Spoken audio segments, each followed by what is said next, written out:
Welcome to the Capital News. I am your host, Alex Karitis. Today is June 25th, 2019. Thank you so much for joining me. So today we're going to do some follow-up on yesterday's topics because we told you yesterday these were going to be headlines for the weeks and perhaps even the months to come. And of course, what I'm talking about front and center are the president's remarks in response to Iran's remarks to the escalation in sanctions, and now we have obliteration and mentally challenged. That is today's title for today's episode. Obliteration and mentally challenged. But before we get to that, there was some news that just came across the wires where we have Robert Mueller, yes, Bob Mueller, the infamous special prosecutor who investigated President Trump, his campaign, his administration for the past 2 years. It's now come to light that he is expected to testify in an open session before the House of Representatives on July 17th. That's the news. I have no idea what he's going to say because if you recall from a previous podcast and from the news that broke out a few weeks ago when Bob Mueller came to the podium at the Department of Justice giving his spiel, it was brief, but nevertheless he said, look, the report speaks for itself. There's nothing else I can add to it. We knew from the get-go, given the precedent that exists within the DOJ, the Department of Justice, that we as a team of special prosecutors were not going to move forward with charges and indict a sitting United States president. They knew from the outset. So the report speaks for itself. If Congress wants to act on it, let Congress act on it, or let the next administration act on it after the fact if they see that it's worthy to go after President Trump whenever he is out of office, whenever that may be.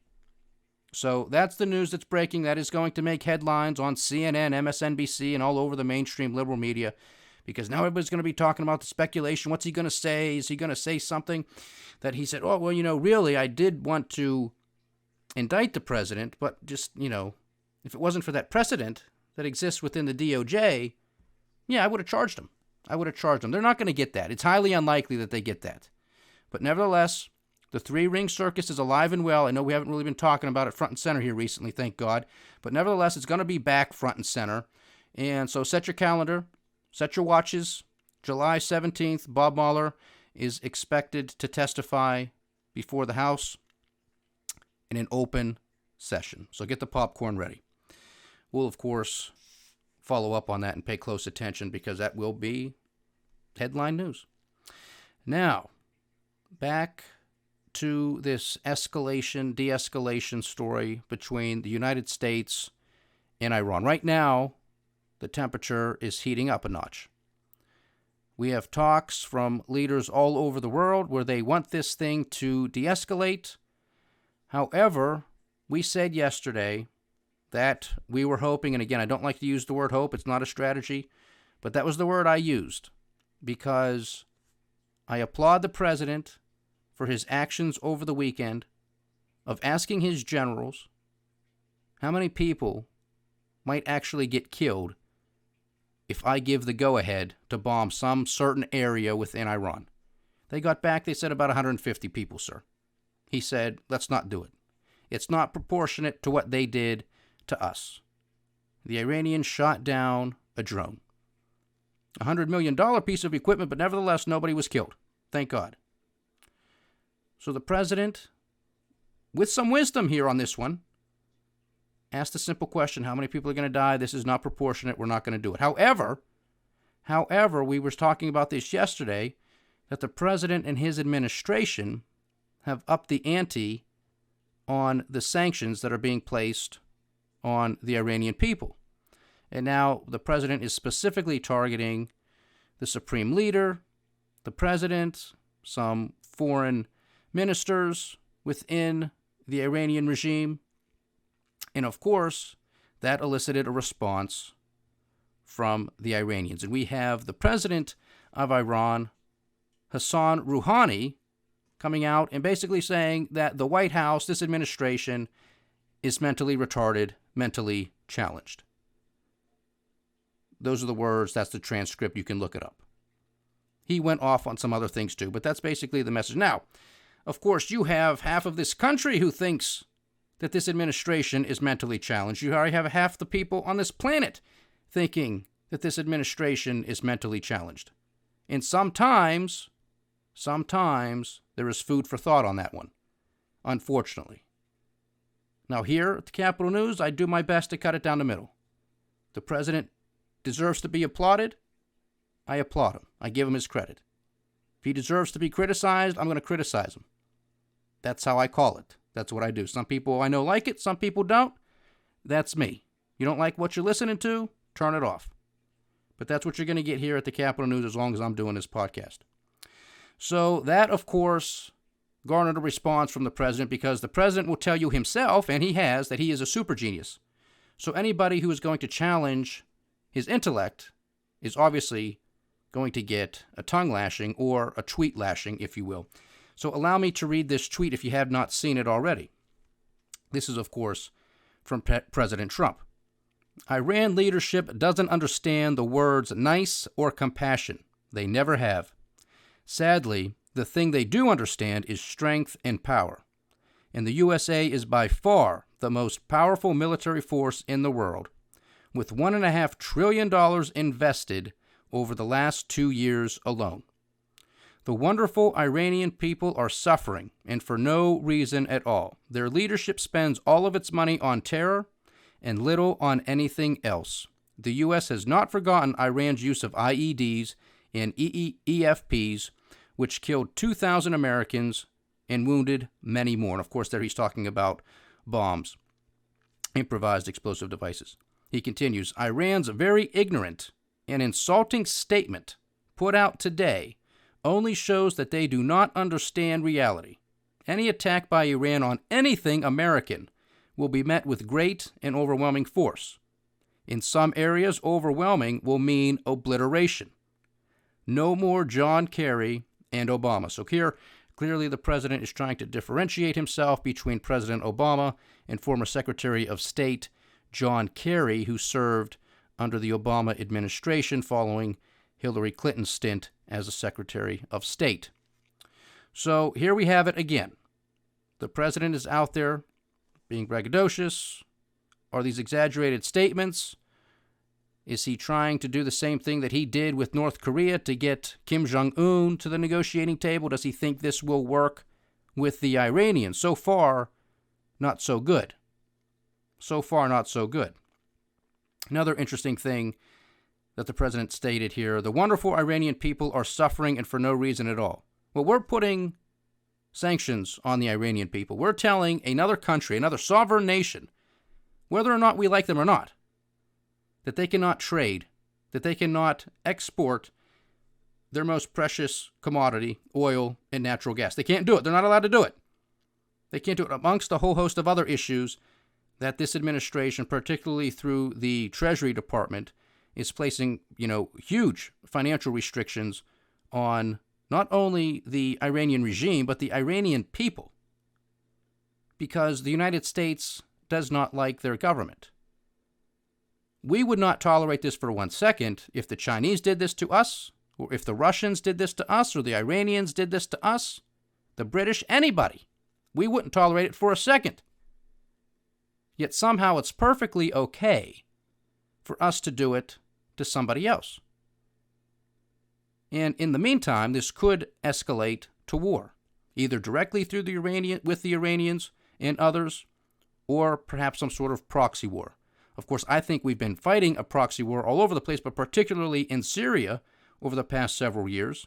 And now this is just escalating because that thing isn't ending. Because seemingly the United States cannot end a war, cannot finish a war. We can't even overthrow the Maduro regime in Venezuela. Not that I'm advocating for it. You who have been listening for quite a while during those podcasts, I am totally against that. But that's what we've attempted to do. And where have they been? Because weren't we supposed to be down there in Venezuela to save the poor people of Venezuela? The poor little people of Venezuela. What are we going to do? Now, all of a sudden, it's on the back burner. Or it's completely out of the kitchen. We don't even care about them anymore. I mean, Has anybody heard about Venezuela? What's going on down there? It was all the rave. Got to do it.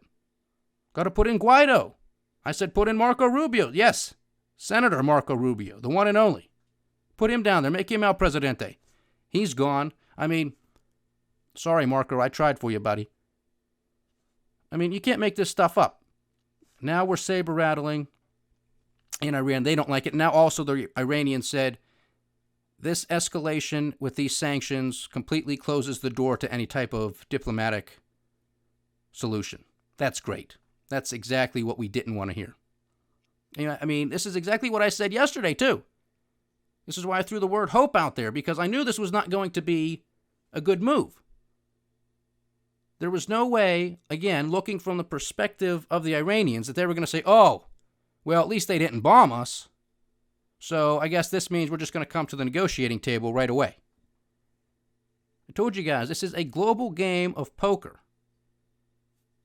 Trump is playing as if he has been dealt a pair of aces. Maybe he has been. Maybe he has the pocket aces.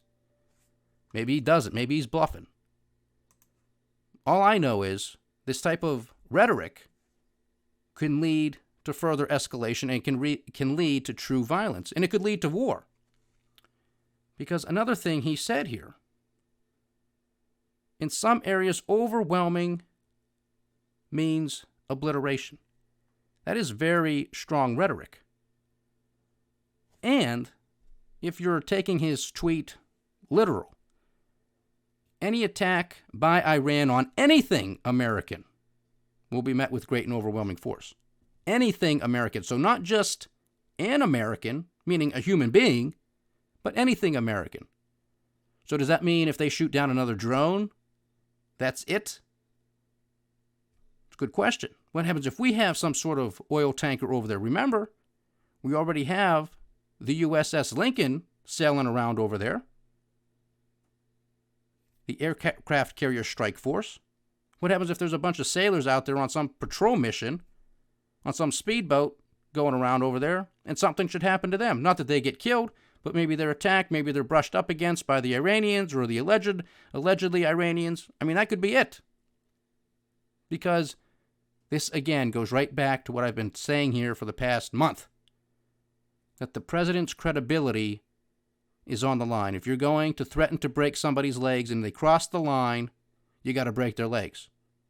So if something happens, again, God forbid, but if something happens, the president's going to have to act, or nobody's going to take him seriously. And this thing could spiral out of control very, very quickly, or it's going to force the president to do something extremely drastic.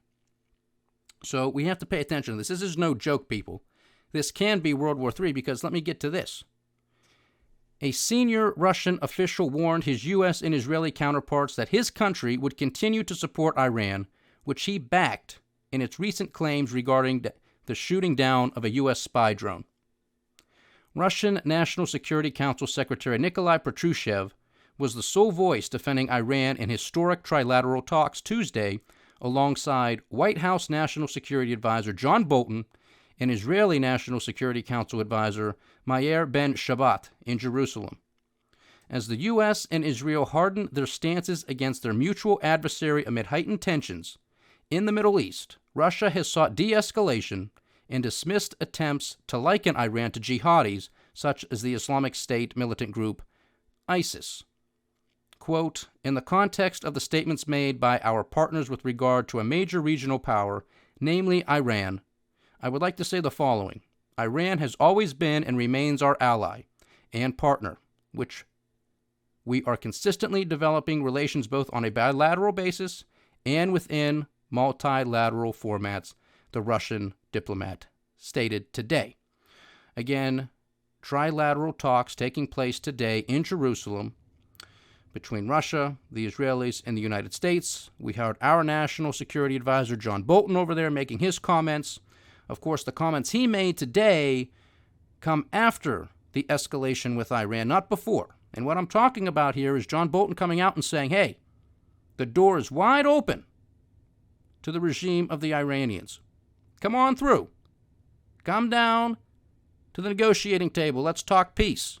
Put down your nuclear weapons and talks of nuclear weapons. Put down your funding of terror and come to the negotiating table. Our arms are wide open. Of course, he says this after we put sanctions on the supreme leader in the regime itself in Iran. Of course, he knows they're not going to come to the negotiating table after he just does this. I mean, this guy is in his first rodeo, folks. He's been talking and advocating very strongly about bombing the hell out of Iran for years. For years. He led us into Iraq. He wanted to go after Venezuela. You think this is just coincidental? That we're meddling down there with Venezuela? Again, it's on the back burner, or it's completely out of the kitchen. It's not even a topic anymore because we failed. Now he wants to go into Iran. Unbelievable. And now you have the Russians saying, look, Iran's our ally. So what do you think that means, folks? This is what I said yesterday. If this escalates, this can get very nasty very quickly and can literally lead to World War III.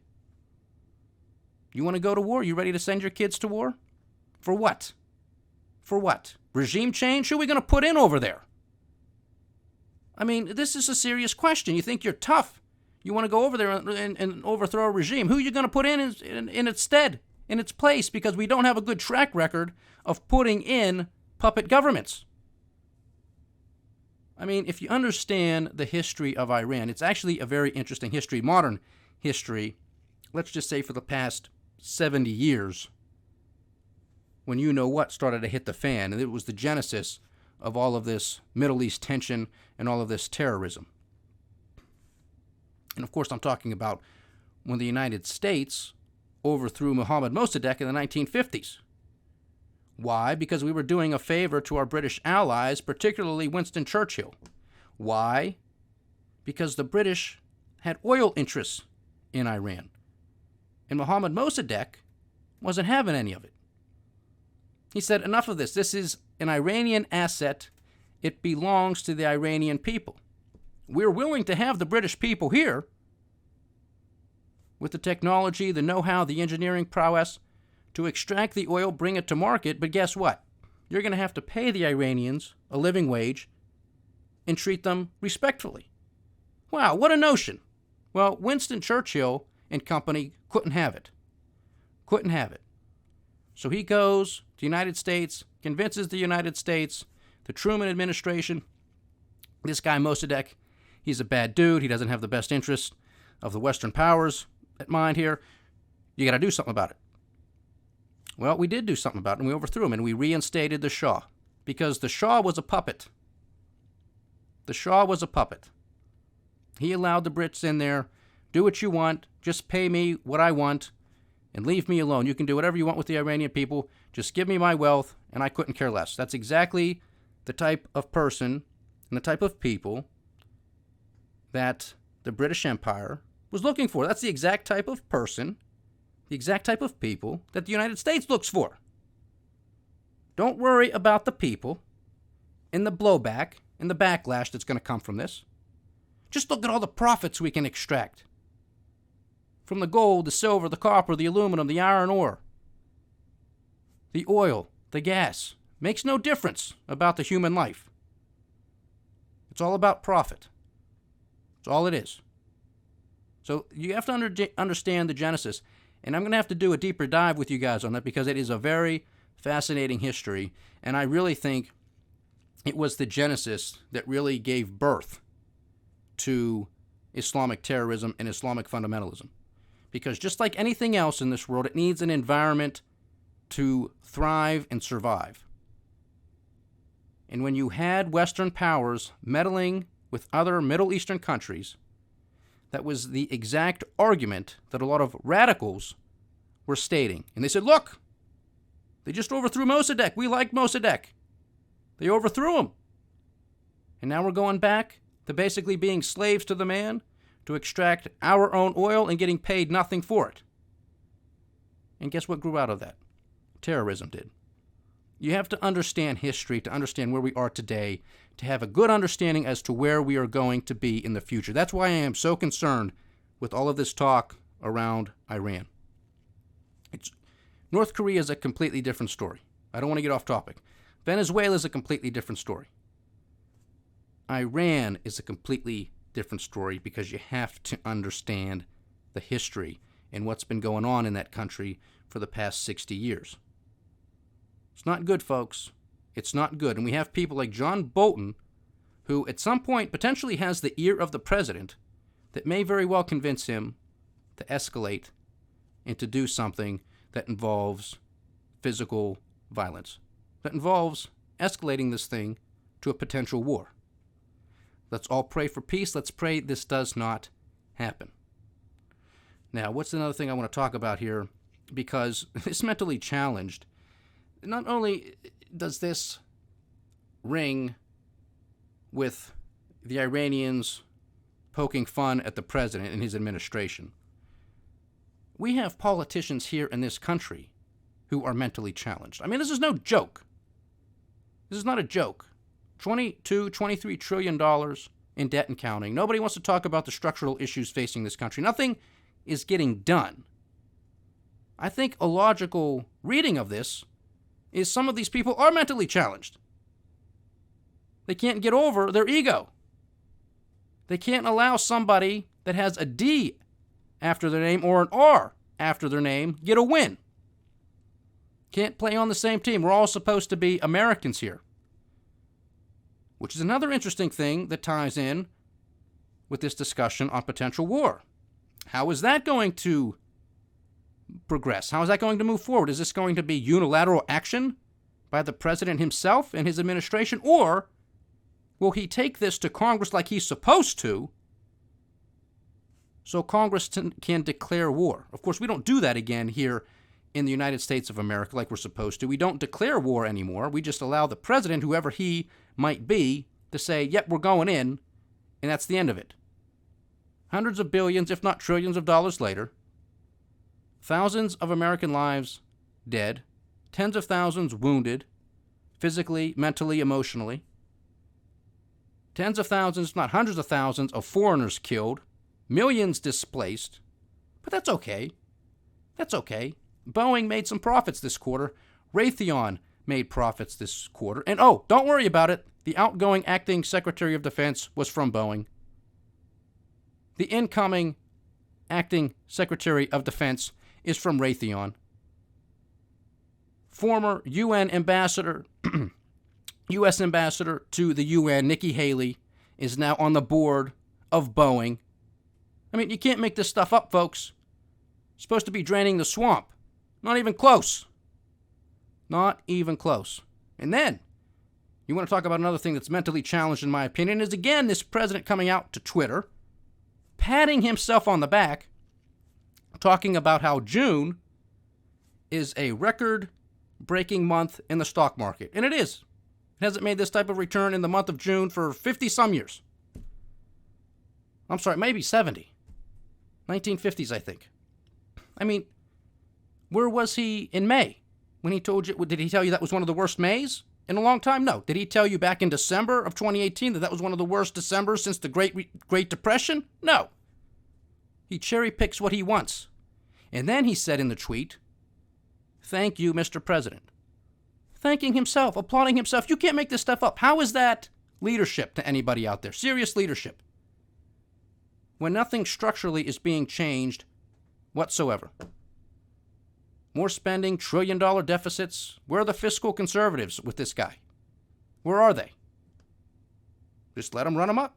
$1 trillion, we got to spend it. Obama messed everything up. Now I have to spend trillions of dollars. We can, I guess that's true. Now we got to spend trillions of dollars. Well, it's okay because it's our guy. Again, that is exactly what's led to $23 trillion in debt. And the descent of the United States of America. Because for 8 years, it's the Democrats, and that's your guy, hooray. He can get away with murder. Then the pendulum swings, and it's 8 years of a guy who has a Republican. Hooray, it's my guy. He can spend like a drunken sailor, and back and forth we go. Just lulling everybody back and forth to sleep like we're babies in a crib. And they get away with it, folks.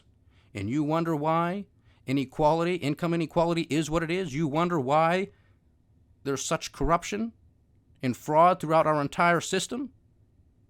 Nobody wants to take responsibility for this.